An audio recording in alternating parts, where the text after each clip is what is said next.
গুৱাহাটী কামাখ্যা দেৱালয়ৰ দৰে অম্বুবাচীত বন্ধ হ'ল অসমৰ দ্বিতীয় শক্তিপীঠ শিলঘাট কামাখ্যা দেৱালয়ৰ মূল দুৱাৰ।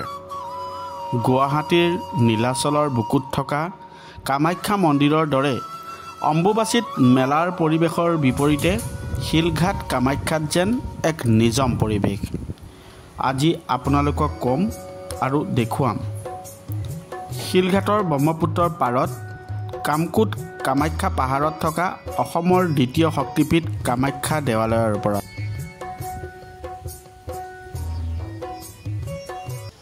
আৰু এতিয়া যে আমি মন্দিৰলৈ আহিছোঁ, মন্দিৰত কিন্তু কোনো মানুহ নাই। মানে যদিও কোনোবা এগৰাকী পুৰোহিত থাকিব পাৰে, ভিতৰলৈ যোৱা নাই, কিন্তু তথাপিতো ইয়াৰ যি মূল দুৱাৰ, সেই মূল দুৱাৰ কিন্তু এই গুৱাহাটী নীলাচল পাহাৰত থকা মা কামাখ্যা মন্দিৰত যেনেদৰে বন্ধ হৈ আছে, ঠিক তেনেদৰেই বন্ধ হৈ আছে। কিন্তু এটাই বিপৰীত যে ইয়াত সেই নীলাচল পাহাৰত যেনেদৰে মানুহৰ অজস্ৰ লাখ লাখ ভক্তৰ সমাগম হৈছে, ইয়াত কিন্তু সেই পৰিৱেশ নাই, একদম নিমাওমাও পৰিৱেশ। আৰু এই যে নিবৃত্তি আৰু সেই প্ৰবৃত্তি যে মা কামাখ্যাৰ দুৱাৰ বন্ধ হয়, সেই নিয়ম কিন্তু সদায় কিন্তু মানি আহিছে এই কামাখ্যা মন্দিৰে। প্ৰবাদ অনুসৰি এইকেইদিন মা কামাখ্যা ৰজস্বলা হয়, যাক প্ৰবৃত্তি আৰু নিবৃত্তি বুলি কোৱা হয়। আৰু এই প্ৰবৃত্তিৰ লগে লগে বন্ধ হৈ পৰে শিলঘাট কামাখ্যা দেৱালয়ৰ মূল দুৱাৰ।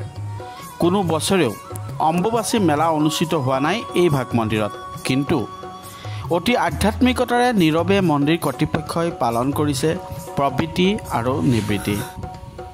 উল্লেখযোগ্য যে অষ্টম শতিকাতে শালস্তম্ভ ৰজাই শিলঘাটৰ কামকুট পাহাৰত নিৰ্মাণ কৰিছিল এই ভাগ মন্দিৰ। আৰু পৰৱৰ্তী সময়ত ধ্বংসস্তূপত পৰিণত হোৱা এই ভাগ মন্দিৰ 1745 খ্ৰীষ্টাব্দত ৰজা প্ৰমত্ত সিংহই পুনৰ নিৰ্মাণ কৰিছিল অসমৰ দ্বিতীয় শক্তিপীঠ কামাখ্যা দেৱালয়। প্ৰচাৰ আৰু প্ৰসাৰৰ বাবেই হওক বা অন্য বেলেগ কাৰণতেই হওক, এই মন্দিৰ ভাগৰ বিষয়ে আজিকোপতি বহুতেই নাজানে বা গম নাপায়। বাৰু এতিয়া আহিছোঁ বৰ্তমানৰ পৰিৱেশৰ ওপৰত অলপমান ক'বলৈ। মন্দিৰৰ দুৱাৰ যদিও বা বন্ধ, যদিও বা মন্দিৰত কোনো মেলাৰ পৰিৱেশ নাই, তথাপি মন্দিৰ ভাগলৈ আহিছে অন্তৰ আত্মাৰ পৰা বিশ্বাসী বহুজন। কোনোবাই হয়তো বাহিৰত বহি মা কামাখ্যা ধ্যান কৰিছে, কোনোবাই হয়তো মা মন্দিৰৰ চাৰিওফালে প্ৰদক্ষিণ কৰি বাহিৰৰ পৰাই মাৰ চৰণত সেৱা লৈছে। কিন্তু শিলঘাট মা কামাখ্যাৰ প্ৰতি থকা অগাধ বিশ্বাস আৰু প্ৰেমৰ বাবেই মন্দিৰৰ মূল দুৱাৰ বন্ধৰ সময়তো গুৱাহাটীৰ নীলাচলৰ বুকুত থকা মা কামাখ্যা মন্দিৰলৈ নগৈ ইয়ালৈ আগমন ঘটিছে ভক্তপ্ৰাণ ৰাইজৰ। হয়তো এনেবোৰ কথা আজিলৈকে বহুত লোকেই জনা নাছিল বা শুনা নাছিল। অসমৰ দ্বিতীয় শক্তিপীঠ শিলঘাট কামাখ্যা দেৱালয়ৰ বিষয়ে আজি আপোনালোকক জনাবলৈ চেষ্টা কৰিলোঁ। মই আপোনালোকক কৈছোঁ যে মন্দিৰলৈ আহিছিলোঁ আৰু মানুহ নাছিলে প্ৰথমতে মই আহোঁতে, কিন্তু এতিয়া বৰ্তমান দেখিছোঁ বহুকেইজন ভক্ত আহিছে। কাৰণ যদিও মন্দিৰ ভাগ বন্ধ, তথাপিতো ভক্তপ্ৰাণ ৰাইজে আহি পেলাই ভগৱানৰ মা চৰণত বাহিৰৰ পৰাই সেৱা কৰিছে। এই বাইদেউগৰাকীও আহিছে। বাইদেউ ঘৰ ক'ত? ইয়াতে নেকি? মই কলিয়াবৰ বাগানতে কোৱাৰ্টাৰতে থাকোঁ। কোৱাৰ্টাৰত থাকে? তাৰপৰাই আহিছোঁ এতিয়া। হয়, আপুনি যিদিনাখন বন্ধ হৈছিল, দুৱাৰ বন্ধ, সেইদিনাখন আহিছিলে? সেইদিনা নাই আহা, সেইদিনা আজিহে আহিছোঁ মই। কাইলৈ দুৱাৰ খুলিবই ন? কাইলৈ সন্ধিয়া আহিম। কাইলৈ খুলিব দুৱাৰ। আৰু মানুহ হ'ব চাগে যথেষ্ট? মানুহ যথেষ্ট হ'ব ইয়াত। দুৱাৰ খুলিলে মানুহ হ'ব? অঁ, দুৱাৰ খুলিলে সন্ধিয়া বহুত মানুহ হ'ব। মানে একেই নিয়মেই হয়, আমাৰ গুৱাহাটী নীলাচল পাহাৰত যিটো নিয়ম কৰে সেইটো নিয়মেই কৰে। আৰু যেতিয়া দুৱাৰ খোলা হয় তেতিয়া মানুহ তাতো ভিৰ হয়, কিন্তু ইয়াতো ভিৰ হয়। তাৰ নিচিনা তাত এখন মেলাৰ নিচিনা পৰিৱেশ হয়। আৰু ইয়াত যেনিবা নিমাওমাও পৰিৱেশ, কিন্তু খোলাৰ দিনাখন মানুহ হয় ন? খোলাৰ দিনাখন মানুহ হয়, কম হয় যদিও। কালি আগবেলা চাফ চিকুণ কৰিব, পিছত চাকি বাতি কৰিব, মাৰ প্ৰসাদ। মা কামাখ্যাৰ যিহেতু মাহাত্ম্য আছে,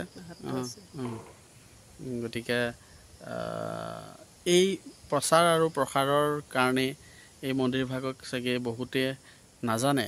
মানে কলিয়াবৰৰ বাহিৰত যিখিনি অকল মানুহ আছে কম জানে, কিন্তু প্ৰচাৰ হোৱা নাই বা প্ৰসাৰ হোৱা নাই। কিন্তু মা কামাখ্যাও যে এখন দ্বিতীয় শক্তিপীঠ কামাখ্যা শিলঘাটত আছে কলিয়াবৰৰ, সেই কথা কিন্তু আমি আজি এই ভিডিঅ'টোত দেখুৱাইছোঁ আপোনালোকে নিশ্চয় গম পাইছে যে সঁচাই কিছুমান নজনা কথাও কিছুমান বহু মানুহে নাজানে সেই কথাবিলাক থাকি যায় আৰু সেইকাৰণে এই ভিডিঅ'টোৰ জৰিয়তে আমি জনাব বিচাৰিছোঁ মানুহক যে মা কামাখ্যাৰ যি দ্বিতীয় শক্তিপীঠ শিলঘাট কামাখ্যা বোলা এটা মানে মন্দিৰ আছে য'ত একেধৰণে কামাখ্যা মন্দিৰৰ দৰে নীলাচল বুকুত থকা যি কামাখ্যা মন্দিৰৰ দৰে একেধৰণে পূজা পাতল কৰা হয় তাকে আপোনালোকক দেখুৱাবলৈ চেষ্টা কৰিছোঁ এফালে মানুহ আহিছে ইয়াতে মাক যিহেতুকে তেওঁলোকে উচ্চাৰণ কৰি আছে খুব এটা আধ্যাত্মিক পৰিৱেশ